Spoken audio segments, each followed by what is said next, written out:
Bienvenue à tous, je vous souhaite la bienvenue à cette série d'émissions au sujet des clés de la gouvernance partagée, afin de comprendre un petit peu mieux comment s'organiser pour former des listes citoyennes pour les élections départementales et régionales. J'ai l'honneur d'accueillir Louis Fouché à mes côtés pour vous présenter tous ces concepts. Bienvenue Louis. Bonjour Essam, merci beaucoup de me recevoir. Merci à toi. Effectivement, la dernière fois, on a discuté ensemble de cette idée d'aller à l'élection sans être dupe. C'est-à-dire que l'élection, ok, c'est un tout petit élément, c'est un petit jeu qui est offert par les pouvoirs pour nous faire croire qu'on peut y avoir accès d'une manière ou d'une autre. Mais il faut y aller quand même, en fait. Donc, à la fois y aller, comme d'habitude, avec une espèce de lâcher-prise, mais tout en acceptant de relever le défi. En fait, ça fait partie de l'art de la paix, finalement, d'accepter de ne pas lâcher l'adversaire, mais de relever le défi à chaque fois, même si on n'est pas dupe sur l'issue, quoi. Et en fait, de s'en servir comme une chance, comme une occasion qui nous est donnée de travailler justement à être ensemble dans la paix, quoi. Si c'est ça qu'on cherche, c'est ça qu'on cherche à vouloir advenir sur Terre. Essayer de faire des groupes humains qui vont aller chercher le pouvoir tout en ayant d'emblée l'idée de le redistribuer. Et ça veut dire qu'au sein même des listes que vous allez constituer, et c'est super chouette, hein, il y a déjà plein de monde qui se sont proposés pour constituer des listes citoyennes là pour les élections qui arrivent, et ben on essaye d'appliquer peut-être certaines recettes ou certaines, en tout cas, on essaye d'arpenter un chemin ensemble de paix justement et d'un partage du pouvoir qui soit correct, qui ne laisse pas émerger des tyrans et qui ne mettent pas non plus dans l'ombre tous ceux qui auraient du talent et qui pourraient le mettre au service. Donc, on va essayer de parler de ça ensemble, et Sam. C'est ça. Et donc, la première des clés, c'est un cadre de sécurité. C'est-à-dire, comment est-ce qu'on fait pour se sentir tous ensemble en sécurité? Ouais, tout à fait. Ouais. La sécurité, vous le savez, à la fois en pédagogie, à la fois dans le fonctionnement des groupes humains, c'est un des éléments clés pour que on puisse commencer à exercer son talent. Il y a une inhibition de l'action par la peur et par l'insécurité. Vous savez aussi que dans l'éducation des enfants, on dit qu'il faut qu'ils aient un attachement sécure, qu'ils aient un attachement à une personne référente pour leur permettre ensuite d'aller voir le monde. Les enfants qui n'ont pas d'attachement sécure, en fait, ils n'arrivent pas à aller voir le monde, ils n'arrivent pas à exercer leur propre créativité. Ils sont en permanence dans les jupes de leurs parents. C'est normal au début qu'ils soient dans les jupes de leurs parents. Mais ensuite, quand ça va bien, ils vont aller se balader dans le jardin. Ensuite, ils vont aller jouer avec un ver de terre, manger un escargot, puis discuter avec le voisin et tout ça. Sinon, ils ont peur tout le temps. Donc ça, il y a besoin pour nous-mêmes, pour qu'on puisse exercer notre talent, d'être dans une certaine sécurité. Pour qu'il y ait de la sécurité, souvent, il faut qu'il y ait des règles du jeu. Alors, le cadre de sécurité, finalement, c'est un peu ça. C'est quelles règles du jeu on va essayer de se donner à nous-mêmes au sein du groupe. Et ces règles du jeu, elles sont de deux ordres. C'est des règles de gouvernance, c'est-à-dire finalement qui décide quoi, qui a le pouvoir, comment on partage le pouvoir, comment se structure le groupe. Et puis de l'autre côté, le cadre de sécurité. Et le cadre de sécurité, c'est bien plutôt comment est-ce qu'on interagit les uns avec les autres. À quel niveau de tension on est finalement dans sa posture entre la souveraineté et la bienveillance, entre le fait de faire partie du collectif et puis le fait de pouvoir exercer son propre talent à soi. Et donc ça, c'est quelque chose sur lequel qu'il faut co-construire en fait à plusieurs avec les gens du groupe. Et d'emblée, pas essayer d'être parfait. Ça, c'est renoncer aussi à l'idée de la perfection dès le départ, en disant on va poser quelque chose et d'emblée on va dire qu'on peut le transformer. Mais au moins ça va être un truc un peu un référentiel sur lequel on peut aller. Donc souvent les collectifs, les assos et tout ça posent des chartes de coopération, des chartes relationnelles et tout ça. Et il y a beaucoup de gens qui disent mais ça sert à rien parce que tout le monde les transgresse. Ouais, c'est vrai. Vous savez qu'à partir du moment où vous avez mis une charte, en fait, il y a des gens qui vont la transgresser. Mais justement, le fait qu'ils la transgressent, ça vous permet de redire ce qui est acceptable, ce qui n'est pas acceptable, et de pouvoir fixer la limite, en fait. Donc, c'est un des enjeux de fixer la limite. Donc, déjà, il y a un cadre de sécurité qu'on peut placer au moment où on se réunit. Au moment où on se réunit, c'est quand on est au sein d'une réunion Zoom ou d'un cercle, c'est qui est-ce qui donne la parole? Comment la parole, elle se répartit? Est-ce que c'est une parole libre ou est-ce qu'il y a un bâton de parole au milieu et puis en fait le prend quelqu'un, puis quand il a fini, il le remet au milieu, par exemple?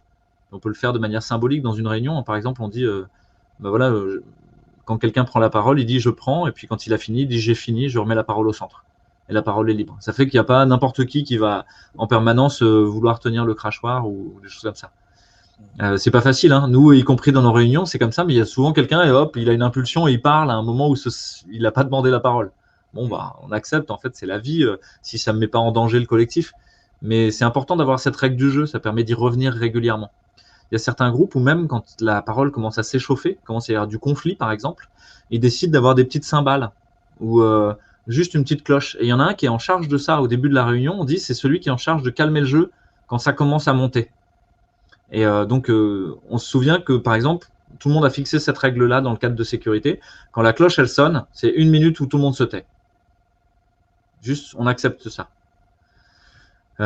C'est une bonne régulation des tensions et des conflits, par exemple, pour pas laisser monter, parce que sinon, vous pouvez avoir un conflit interpersonnel entre deux personnes qui va bouffer toute la réunion, quoi. Et en fait, pourrir tout le travail du collectif. Donc là, c'est à vous de le fixer dès le départ, avec les quelques personnes qui sont là. Vous vous mettez sur un paperboard et vous dites quelles sont les 3-4 règles du jeu qu'on voudrait. Je peux vous en donner quelques-unes qui reviennent souvent dans les réunions. C'est que ce qu'on dit, ce soit confidentiel.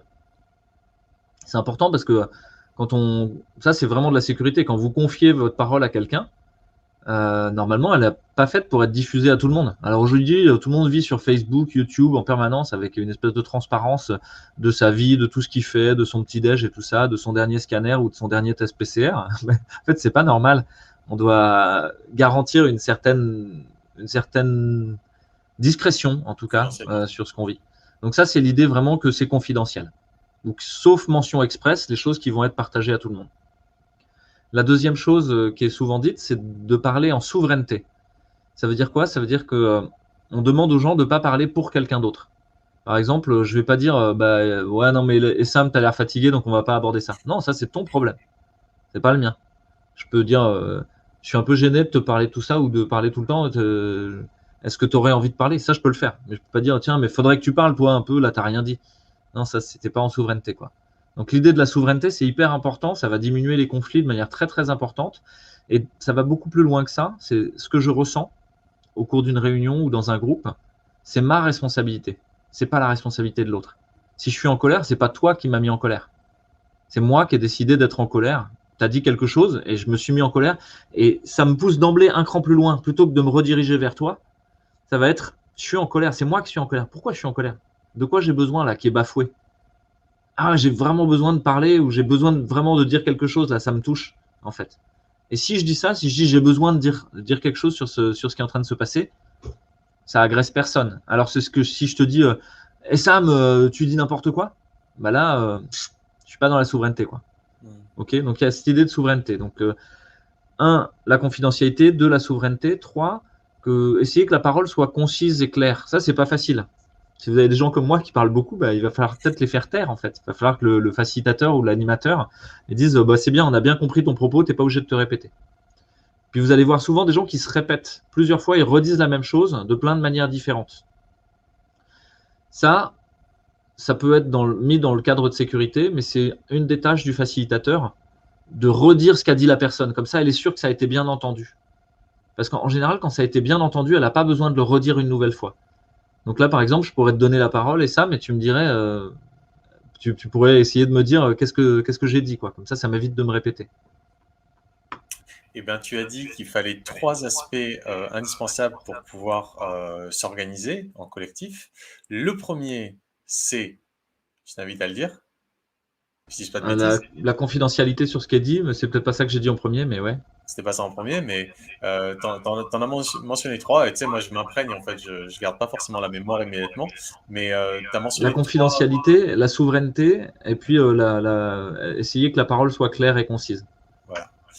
Et c'est du bon sens en fait, mais c'est vrai que les répéter et les voir écrits et s'en imprégner, c'est ça qui va faire que ça va devenir en fait une seconde nature.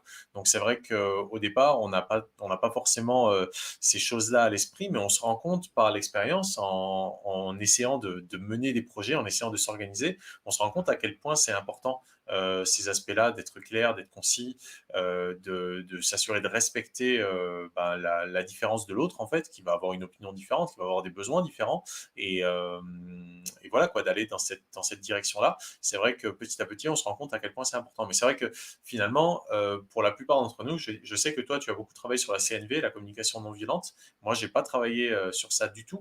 Donc c'est vrai que quand tu me le dis, ça me parle, ça me semble extrêmement cohérent, extrêmement finalement au point presque d'en être simpliste. On se dit bah ouais, je le sais tout ça. Mais non, justement, c'est revenir à ces bases, revenir à ce cadre pour fixer ce cadre en fait où on peut se sentir en sécurité et que chacun puisse s'exprimer. Donc c'est vrai que réussir à imprégner ça dans un processus finalement de dialogue avant de pouvoir prendre des décisions, c'est fondamental. Ouais. Et vous allez avoir souvent, dès qu'on est dans l'associatif, les gens ils vont venir raconter ce qu'ils ont fait. Ah oui, mais moi, dans telle assoce, j'ai fait ci, j'ai fait ça. Puis moi, je, en fait. Et à la fin, vous avez du mal à dire, ouais, mais maintenant, c'est nous, là, dans quelque chose d'autre. Et donc, ce que tu as fait avant, c'était chouette, c'est une super expérience, mais ça ne doit pas nous empêcher d'avancer là. Il y a, dans le cadre de sécurité, on peut poser ça aussi, l'idée qu'on cherche à être dans la bienveillance vis-à-vis de l'autre, qu'on ne va pas chercher à se faire valoir ou à le défoncer. Et marquer d'emblée que c'est une transgression si on fait ça. C'est que si quelqu'un commence à dire, à essayer d'une manière un peu subreptice de démonter quelqu'un, et ça arrive, hein, c'est une transgression, quoi. Donc je vous ai donné l'idée qu'il pouvait y avoir des tensions relationnelles et que avoir un processus de gestion des tensions relationnelles, c'est très important parce que sinon elles vont envahir tout le reste des champs. S'il y a des personnes qui ne peuvent pas s'entendre parce que naturellement ils n'ont pas d'affinité l'un pour l'autre, que vous n'avez rien prévu pour ça, en fait, ça va accrocher tout le temps quand vous allez vouloir faire un projet, faire la liste, définir quelque chose. Et en fait, ce sera un problème relationnel. Donc ça veut dire travailler sur les tensions relationnelles. Et pour ça, il y a des techniques comme les cercles restauratifs ou d'autres.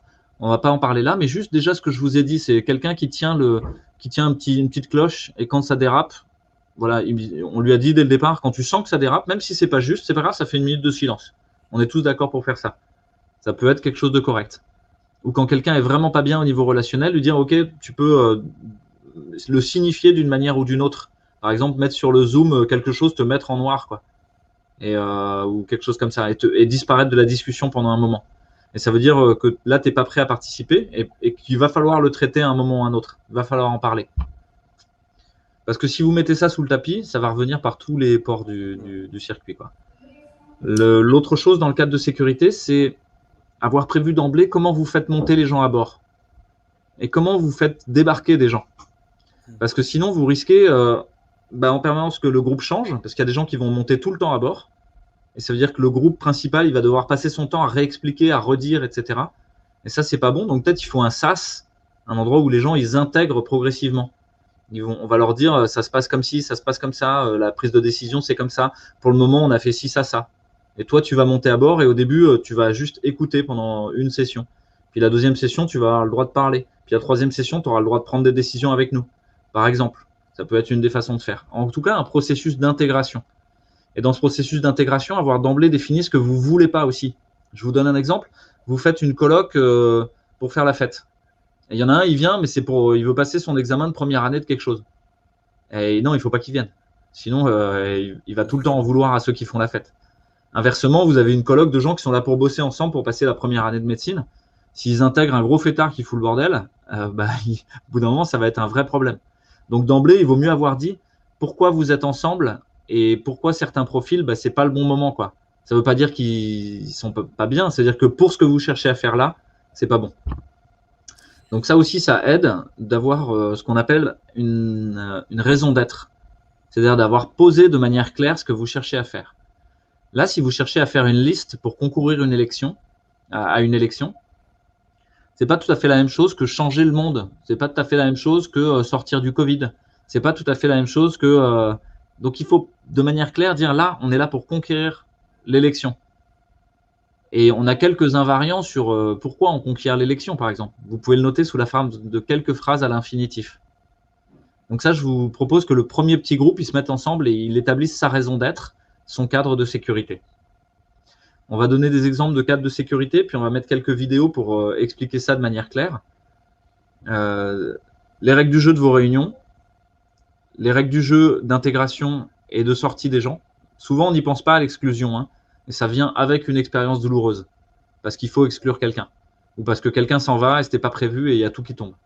Donc ça vaut le coup d'en parler d'emblée. Comment on fait quoi quand quelqu'un veut partir ou quand on veut faire partir quelqu'un? Est-ce que ça peut être un processus qui n'est pas forcément irréversible d'ailleurs?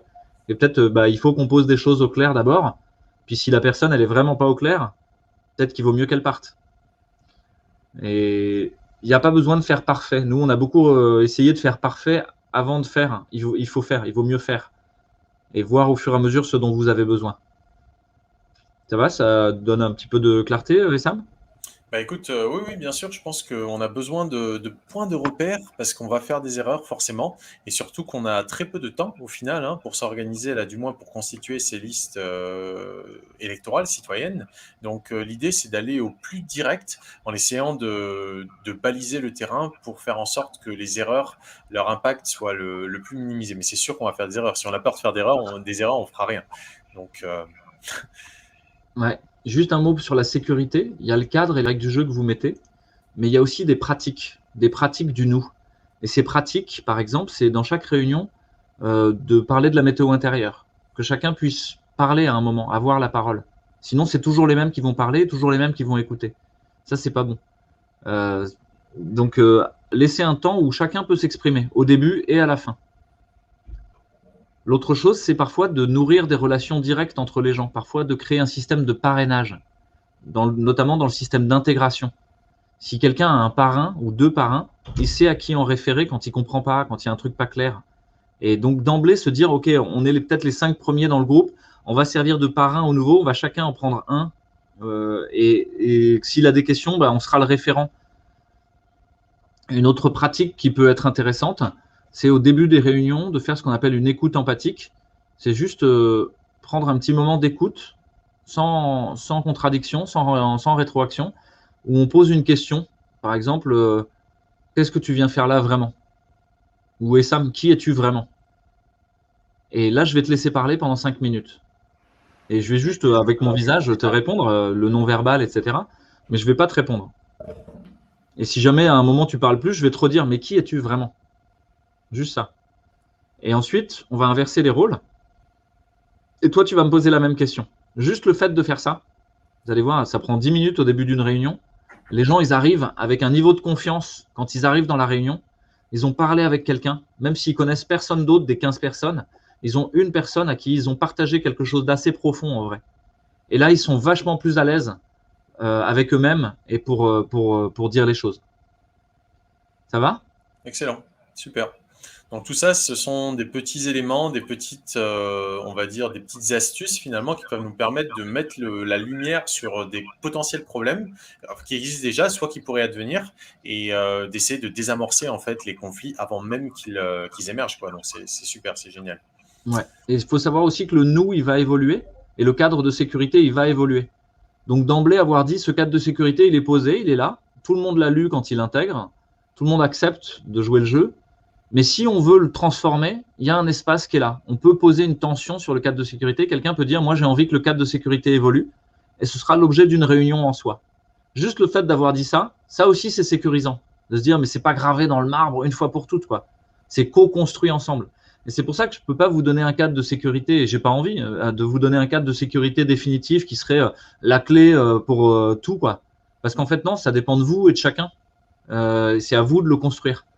Et peut-être que pour certains, comme tout roule et qui s'entendent bien, qui sont déjà amis, il va y avoir 2-3 règles du jeu, et puis en fait, ça va bien aller. Puis dans un autre groupe où ils vont être nombreux, ils se connaissent pas et tout, peut-être qu'il va falloir être plus carré, quoi, poser les choses de manière bien précise. Et surtout, n'y passez pas trop de temps. Vous le posez une fois pour toutes. C'est l'objet d'une heure de réunion ou 2 heures de réunion au début de votre groupe. Vous créez ce sas d'entrée aussi, c'est-à-dire vous pouvez continuer à travailler dans votre groupe. Vous n'allez pas sans cesse être disrupté par les nouveaux qui vont dire ouais mais moi j'ai une idée. Non.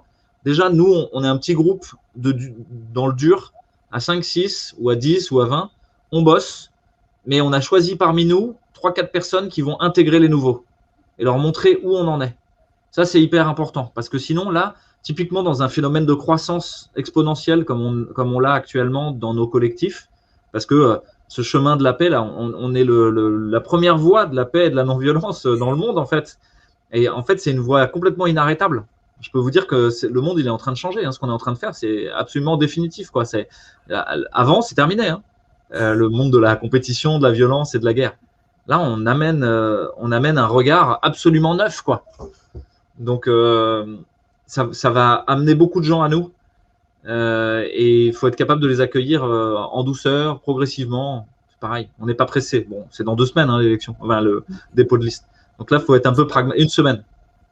Il reste 1 semaine. Là, pour Ouais, les. donc il faut être pragmatique. Mais c'est pas grave, parce que le travail que vous aurez fait pour ça, pour l'élection, il sera utile pour plein d'autres choses, en fait. C'est des petites graines qui sont semées pour plein d'autres choses. Parce que l'élection, c'est un tout petit morceau. C'est pas parce que vous perdez une élection que vous pouvez pas changer le monde. Hein. Vous pouvez le changer quand même. Croyez-moi. Voilà, c'est peut-être bien pour notre première émission, et Sam, si ça te va. Absolument. Merci beaucoup, Louis. Donc, on va vous proposer 4 autres épisodes, à part celui-ci, pour du coup parler de ces clés en fait de la gouvernance partagée. Sur ce, je vous invite à vous référer aux liens qu'on vous a mis en bas. Les liens et tout ça, ils viennent de l'université du Nou de Chambéry et de tous les groupes affiliés. Il y a un groupe qui s'appelle Hum, un autre qui s'appelle les Jardins du Nou et les Jardiniers du Nou. Et ils ont fait un travail absolument phénoménal autour de la gouvernance pour essayer de prendre du recul, avoir un recul pratique et un recul philosophique et sensible, avec des pratiques sensibles aussi, des jeux coopératifs, des choses comme ça. Et donc, il faut rendre à César ce qui est à César, c'est que l'ensemble de ce que je vous dis là, c'est la pratique que j'ai eu moi dans les collectifs à partir de ce noyau dur qui m'a été offert comme un cadeau et qui a changé ma vie, vraiment.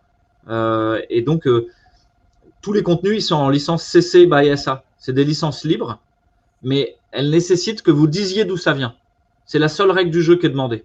Et donc là, ça vient de l'université du Nou, et ça vient de l'université des Colibris, qui est un mouvement aussi, qui avait fait plusieurs MOOC sur la gouvernance partagée. Alors maintenant, le tout premier, qui était pour moi un des meilleurs, depuis il a été très simplifié, mais le premier était extrêmement riche, extrêmement ample. Il est plus accessible, mais vous pouvez peut-être le retrouver sur le site de l'Université du Nou, je ne sais pas où ils en sont, et le site surtout de l'Université des Colibris. Mais sinon, on va vous mettre toutes les vidéos. Il y a plein de vidéos dans Vimeo sur l'Université du Nou. Et on va vous mettre par quel fil il faut tirer pour les retrouver. Et dans YouTube, il y en a un peu, mais beaucoup moins. Merci, Louis.